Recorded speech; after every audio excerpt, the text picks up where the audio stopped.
बहुत समय पहले की बात है। एक राज्य का राजा अपनी कठोरता और बेरहमी के लिए प्रसिद्ध था।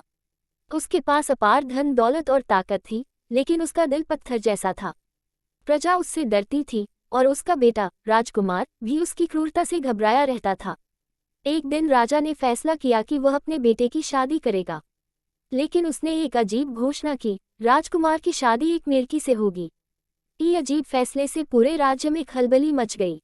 किसी को समझ नहीं आया कि राजा ने ऐसा निर्णय क्यों लिया। राजा ने आदेश दिया कि जंगल से सबसे सुंदर मेढ़की लाई जाए। प्रजा असमंजस में थी, लेकिन राजा के डर से किसी ने कोई सवाल नहीं किया। मेढ़की को राजमहल लाया गया और बड़े धूमधाम से शादी संपन्न हुई। राजकुमार ने मन मारकर राजा के आदेश का पालन किया। शादी के बाद राजकुमार उदास रहने लगा। एक रात मेढ़की ने राजकुमार से बात की। राजकुमार चौंक गया क्योंकि मेढ़की इंसानों की तरह बोल रही थी। उसने बताया, मैं एक साधारण मेढ़की नहीं हूँ। एक ऋषि ने मुझे श्राप दिया था, लेकिन तुम्हारे साथ यह शादी मेरे श्राप से मुक्ति का कारण बनेगी।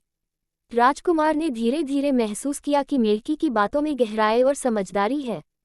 वह मेढ़की के साथ समय बिताने लगा और उसकी सलाह मानने लगा। मेढ़की ने राजकुमार को सिखाया कि एक सच्चा राजा अपनी प्रजा का भला चाहता है। धीरे धीरे राजकुमार अपने पिता की कठोरता को समझाने लगा। राजा ने महसूस किया कि उसने अपने जीवन में केवल डर और क्रूरता का इस्तेमाल किया है, जो सही नहीं था। एक दिन ऋषि स्वयं राजमहल आए और मेढ़की को उसके श्राप से मुक्त किया। मेढ़की एक सुंदर राजकुमारी में बदल गई। राजा ने अपनी गलती मानी और राजकुमार को राजा बना दिया। क्रूरता और कठोरता से कुछ भी हासिल नहीं होता। सच्चा नेतृत्व करुणा और समझदारी से ही संभव है। जीवन में किसी को कम न आके, क्योंकि हर किसी के अंदर एक खास गुण छिपा होता है। हमारी सोच और कर्म ही हमारी सच्ची पहचान है।